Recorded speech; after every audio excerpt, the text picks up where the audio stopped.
आपका अपना channel कर्पूरा academy YouTube channel में आप तमाम साथियों का हार्दिक हार्दिक अभिनंदन है। मैं राजेश कुमार आज आप लोगों के सामने बीएसटी सब्जेक्ट का लेसन नंबर 5 जिसका ऑब्जेक्टिव मैं आप लोगों के सामने आज ला रहा हूँ। इसमें जो भी ऑब्जेक्टिव दिए हैं वो 12th एग्ज़ाम और बीपीएससी टीआरई 4 वाले के लिए बहुत ही उपयोगी है। आप इसे वीडियो को लास्ट तक ज़रूर देखिएगा। अगर वीडियो देखने के बाद आपको लगे जो नहीं यह हमारे लिए उपयोगी सिद्ध हुआ है तो आप इसे लाइक ज़रूर कर दीजिएगा, कमेंट ज़रूर कीजिएगा। अगर कोई इसे सब्सक्राइब नहीं किए हैं तो इसे सब्सक्राइब ज़रूर कर दीजिएगा। मैं इसके बाद धीरे धीरे आपको बोर्ड के माध्यम से भी बताऊंगा, लेकिन तब तक इस माध्यम से आप लोग पढ़ें। देखते हैं हमारा लेसन नंबर जो 5 है, 5 नंबर जो अध्याय है वो कौन सा है। तो लेसन नंबर 5 में दिया है संगठन। क्या दिया? संगठन यानी ऑर्गेनाइजेशन। ऑर्गेनाइजेशन लेसन का यह ऑब्जेक्टिव है और यह बहुत ही प्रबंध बीएसटी का जो है यह बहुत ही अच्छा लेसन है और इसका ऑब्जेक्टिव भी बहुत अच्छे हैं और ये बहुत पूछे जाने वाले हैं और पूछे भी हैं। आप इन ऑब्जेक्टिवों को अगर ध्यान से देखिएगा तो आपको लगेगा ये विभिन्न सालों में यह ऑब्जेक्टिव पूछा गया है। तो हम लोग बढ़ते हैं मल्टीपल चॉइस क्वेश्चन पर आते हैं। मल्टीपल चॉइस क्वेश्चन में सही उत्तर का आपको चयन करना है। तो देखते हैं हम लोग पहला नंबर क्वेश्चन क्या कहता है। संगठन प्रक्रिया के चरण हैं। संगठन प्रक्रिया के द ऑर्गेनाइजेशन स्टेप्स आर 2 हैं, 4 हैं, 6 हैं या 8 हैं। तो आप लोग इसे देखेंगे जिसका जो आंसर हो जाएगा संगठन प्रक्रिया के जो कुल चरणों की बात आती है तो उसमें संगठन प्रक्रिया के कुल चरणों की अगर बात आती है तो वह 4 में आ जाता है। 4 चरण में दिया गया संगठन प्रक्रिया के 4 चरण हैं। कहीं कहीं आपको दिखाई देगा 6 भी, लेकिन वो 4 चरण हैं। देखते हैं हम लोग आगे की तरफ। उपक्रम में संगठन की स्थापना करता है। उपक्रम में संगठन की स्थापना करता है। उपक्रम में संगठन की कौन स्थापना करता है? उच्चतम प्रबंध, मध्यम प्रबंध, निम्न प्रबंध या संचालक मंडल। तो आपको यह जान लें कि यह उच्चतम प्रबंध के द्वारा उपक्रम में संगठन की स्थापना किया जाता है। और दिया गया आगे इसके बाद आगे क्वेश्चन नंबर जो 3 है वो हम लोग देखते हैं। यहाँ पर गलत संगठन संरचना व्यवसायिक निष्पादन को रोकती है तथा यहाँ तक कि उसे नष्ट कर देती है। गलत संगठन संरचना व्यवसायिक निष्पादन को रोकती है और यहाँ तक कि उसे नष्ट कर देती है। यह कथन किसका है? यह कथन ड्रकर का है, टेरी का है, एलन का है या ब्रिज का है। तो आप जान लें यह कथन ड्रकर का है। ड्रकर के द्वारा यह कहा गया है जो गलत संगठन संरचना व्यवसायिक निष्पादन को रोक देती है तथा यहाँ तक कि उसे नष्ट कर देती है। यह कथन ड्रकर के द्वारा दिया गया था, कहा गया था। आगे है अनुशासन में नहीं है। संगठन में अनुशासन नहीं है। संगठन में अनुशासन नहीं है। विभागीय संगठन, क्रियात्मक संगठन, औपचारिक संगठन, अनौपचारिक संगठन। तो संगठन में अनुशासन नहीं है। तो संगठन में अनुशासन नहीं है तो उसका हो जाएगा अनौपचारिक संगठन। किस संगठन में अनुशासन नहीं होता है? तो अनौपचारिक संगठन में अनुशासन का अभाव होता है। इसके बाद है संगठन में पक्षपात नहीं होता है। और आप एक जान लें यह क्वेश्चन बहुत ही इम्पोर्टेंट है। क्वेश्चन नंबर 4 ये ज़रूर याद कर लें। अनौपचारिक संगठन आप देख सकते हैं 3 साल तक तो अभी तक पूछ दिया, 17, 18, 21 ये VVI क्वेश्चन होता है और लगभग साल में यह पूछता ही है संगठन में किस संगठन में अनुशासन नहीं है। अगला है ये भी क्वेश्चन देखें, संगठन में पक्षपात नहीं होता है। तो ये भी 2 साल 16 और 21 बीएससी बोर्ड में पूछा गया क्वेश्चन है। तो संगठन किस संगठन में पक्षपात नहीं होता है।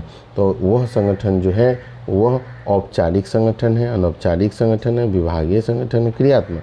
तो औपचारिक संगठन में पक्षपात नहीं होता है। प्रत्येक व्यक्ति को उसके नियम पद के हिसाब से उसे अधिकार और कर्तव्य दे दिया जाता है। कर्मचारियों की स्वेच्छा पर निर्भर करता है। देख रहे हैं ना, ये भी क्वेश्चन पूछा हुआ।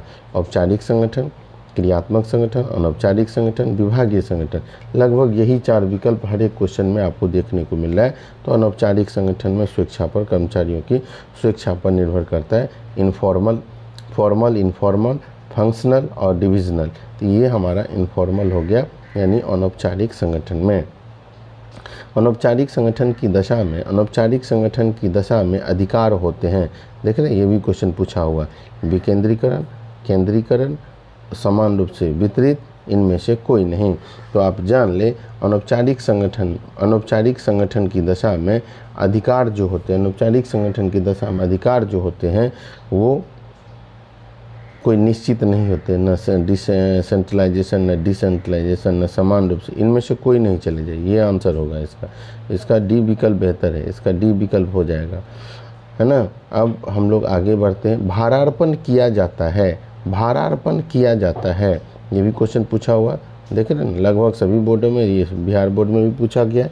तो भारार्पण किया जाता है अधिकार का, उत्तरदायित्व का, जवाबदेही का, या इनमें से किसी का नहीं। तो आप जान ले जी, इसका जो आंसर हो जाएगा वो है अधिकार का। भारार्पण अधिकार का होता है। भारार्पण किसका होता है? तो भारार्पण अधिकार का होता है। ये हमारा आंसर हो जाएगा, भारार्पण अधिकार का होता है। उत्तरदायित्व होता है, उत्तरदायित्व होता है अधीनस्थ का, अधिकारी का, ये भी दोनों का, या इनमें से कोई नहीं। तो उत्तरदायित्व जो होता है वो अधिकारी का होता है। उत्तरदायित्व किसका होता है? अधिकारी का होता है। उत्तरदायित्व अधिकारी का होता है। आगे बढ़ते हैं। अधिकार का हस्तांतरण नहीं किया जा सकता। अधिकार का हस्तांतरण नहीं किया जा सकता है किसके? तो दैनिक कार्य का, आवश्यक कार्य का, साधारण कार्य का, या सरल कार्य का। तो आप इसे जान लें, जो अधिकार का हस्तांतरण नहीं किया जा सकता, ये भी क्वेश्चन पूछा गया है। तो यह हमारा आंसर हो जाएगा आवश्यक कार्य का।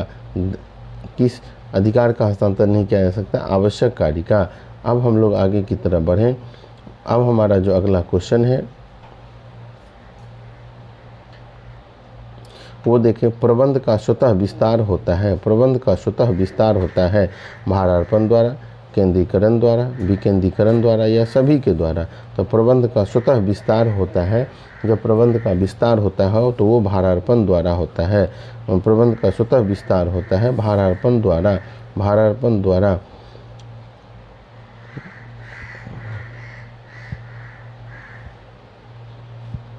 इसके बाद हम लोग अगले क्वेश्चन की तरफ चलते हैं। अगला क्वेश्चन हमारा है, अधिकार के भारार्पण का आशय अधीनस्थों को भारार्पण। अधिकार के भारार्पण का आशय अधीनस्थों को भारार्पण।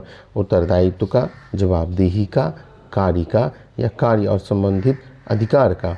तो आप इसका जान ले आंसर। इसका आंसर डी हो जाएगा, कार्य एवं संबंधित अधिकार का। अधिकार के भारार्पण का क्या आशय है? तो कार्य का और संबंधित अधिकार का। जिसका जो कार्य आपको सौंपा जाएगा उससे संबंधित जो अधिकार है वह आपको दिया जाएगा। बड़े आकार वाले उपक्रम में भारार्पण होता है ऐच्छिक, आवश्यक, अनिवार्य, या इनमें से कोई नहीं। तो बड़े आकार वाले में क्या होता है इसका? तो अनिवार्य रूप से भारार्पण होता है, क्योंकि वह बिजनेस का आकार वो आप उसे सेंट्रलाइज करके नहीं चला सकते हैं। इसलिए देखिएगा, जो किसी गवर्नमेंट का जो मंत्रिमंडल होता है वो अनिवार्य रूप से उसको बंटवारा कर दिया जाता है, जिससे कि वह सरकार बेहतर ढंग से चला सके। ठीक उसी प्रकार से मैनेजमेंट में भी यही देखा जाता है। जिस बिजनेस का आकार बड़ा होता है उसका क्या होता है? उसका भारार्पण कर दिया जाता है।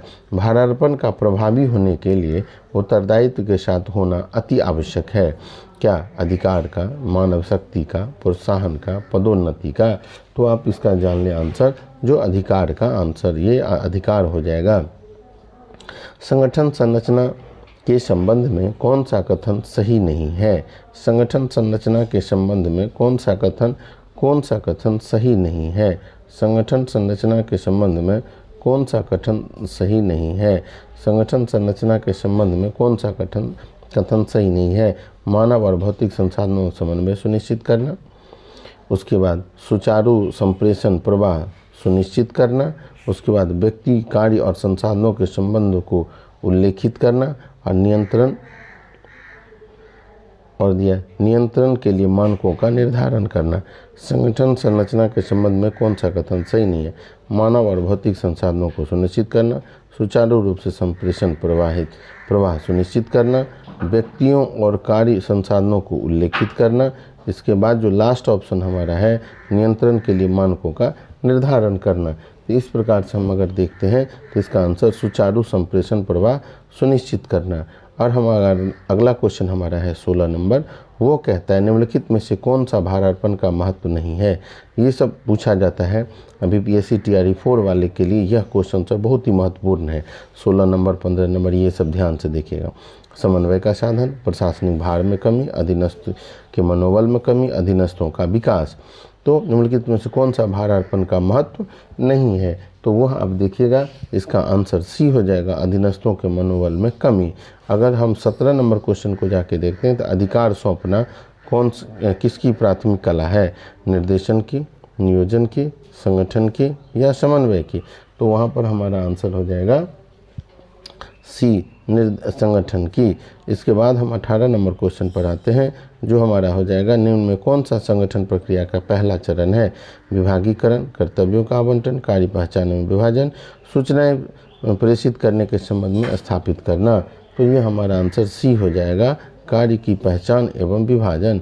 कार्य की पहचान एवं विभाजन, ये हमारा 18 का सी हो जाएगा। इस प्रकार से हमने आपको लेसन नंबर 5 के वस्तुनिष्ठ प्रश्नों का हल बताया है। आपको अगर यह वीडियो अच्छा लगा हो तो इसे लाइक ज़रूर कर दीजिएगा, कमेंट देना नहीं भूलिएगा। धन्यवाद।